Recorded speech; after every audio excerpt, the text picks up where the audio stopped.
कपड़े धोने वाली बहू। शादी के पहले से ही विभा को कपड़े धोने का बड़ा शौक था। कभी नल के नीचे तो कभी तालाब के पास। अरे मेरी नीली वाली लुंगी नहीं दिख रही है। विभा की अम्मा, कहाँ रखी है लुंगी? अरे वो तो विभा ने परसों ही धोकर रखी थी आपकी अलमारी में, देखो वहीं होगी। वो ना मैंने आज धो दी, मुझे लगा कि गंदी हो गई होगी। अरे कैसे गंदी हो गई थी? उसे तो मैंने पहना भी नहीं। हे भगवान, इस लड़की के कपड़े धोने की आदत से परेशान हो गया हूँ मैं। जितना तो घर में राशन नहीं आता, उससे कहीं ज्यादा डिटर्जेंट पाउडर का खर्चा है। इसकी शादी करवा दो, शादी जाए अपने घर में ही करे काम, फिर चाहे घर के कपड़े धोने हो या पूरे गांव के। हाँ ठीक बोल रही हो, देखता हूँ मैं कोई लड़का। वो दिन भी आ जाता है जब विभा को देखने लड़के वाले आ जाते हैं। लड़की मुझे अच्छी लगी। होने वाली सास कहती है, बेटी अगर कुछ पूछना है तो पूछ लो।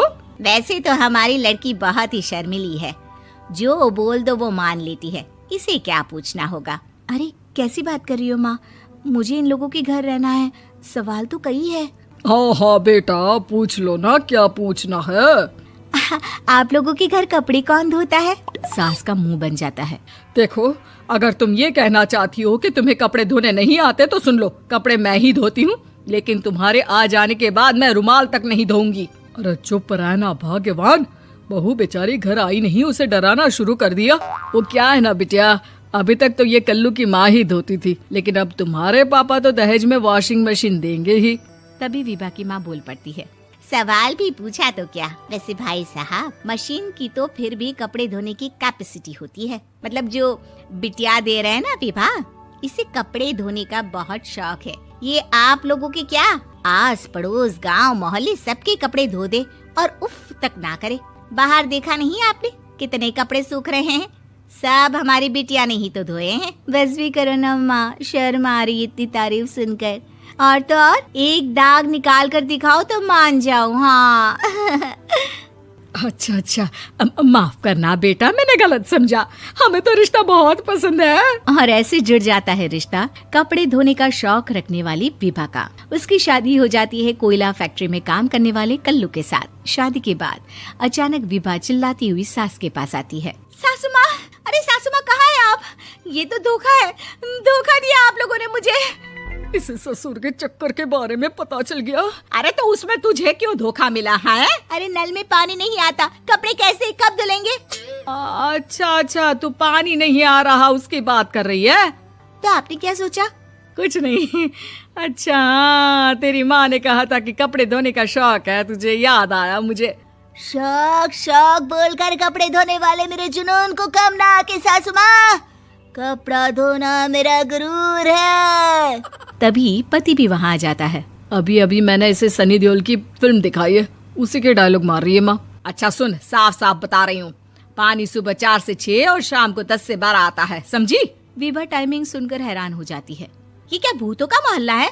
सुबह 4 बजे उठकर कौन कपड़े धोता है? 4 बजे टंकी में पानी जाता है, फिर सारा दिन धोना ना, किसने मना किया? अरे कैसी बात कर रही हैं? 200 लीटर की टंकी में कितने कपड़े धो लूंगी मैं? सुबह ही उठ जाऊंगी मैं। अब क्या था, विभा सुबह 4 से लेकर रात के 12 बजे तक कपड़े ही धोती रहती। एक रोज सास पड़ोस से निकलकर कहीं जा रही होती है कि साथ वाली कहती है, हाँ कल्लू की माँ, जरा ये बताओ कि 2 साड़ी है, 2 ब्लाउज और एक पेटीकोट और एक नाड़े वाला लंबा कच्छा। हाँ तो? अरे तो क्या, कितना लोगी धुलाई ये बताओ। धोबन दिख रहे हैं हम क्या? हमारे पति सरकारी नौकरी से अभी रिटायर हुए हैं और बेटा सुपरवाइजर है कोयला फैक्ट्री में। धोबन समझ रखा है हमें।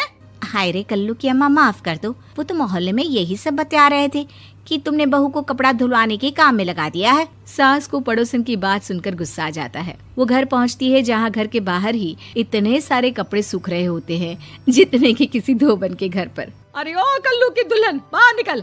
माँ जी यहीं आ जाओ, बाथरूम में चादर धो रहे हैं हम। अरे अभी हम धोते हैं, तुमको बाहर निकलो। ये आस पड़ोस वाले बोल रहे हैं कि हम बहू से कपड़े धुलवा कर उसे कपड़ा धोने वाली बना दिए हैं। अरे छोड़ो ना माँ जी, किन लोगों की बातों में आती हो? आस पास के लोगों का तो काम ही होता है कि वो किसी तरह सास बहू को लड़ा दे। बहू सारे घर के कपड़े धोती है, ये क्या कम है? बोलिए। सास को भी लग जाता है कि वो बहू का ये सनकीपन नहीं छुड़वा सकती, इससे अच्छा है कि खुद ही चुप हो जाए। एक रोज सास और बहू मंदिर जाते हैं, जहाँ सास की साड़ी वहाँ खड़ी भीख मांगने वाली से मिलती है। माँ जी क्या बात है, आपकी साड़ी उस भिखारन से कितनी मिल रही है ना? हाँ हाँ देखो तो, दोनों की साड़ी मिल रही है। क्या बात है कल्लू की अम्मा, तुम खुद को तो अफसर की बीवी बताती हो और ऐसी सिंपल सी प्लेन साड़ी पहनकर घूमती हो। सिंपल और प्लेन नहीं है ये साड़ी। तो क्या सोने के धागे से फूल बने हैं? कुछ भी सासू माँ, कुछ भी। हाँ बने थे इस साड़ी में सोने के धागे से फूल। मेरे पति लेकर आए थे मद्रास से स्पेशली मेरे लिए 10,000 की। ताहे भाई साहब इस भिखारन के लिए भी सेम टू सेम साड़ी लेकर आए होंगे 10,000 की।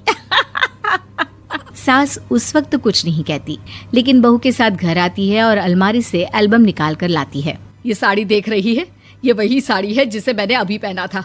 इस साड़ी में ये जो चमकदार फूल दिख रहे हैं ना, ये सोने के धागों से काढ़े गए हैं। लेकिन तू लोकल वॉशिंग मशीन ब्रश से घिस घिस कर सारे फूलों को निकाल कर साड़ी प्लेन कर दी।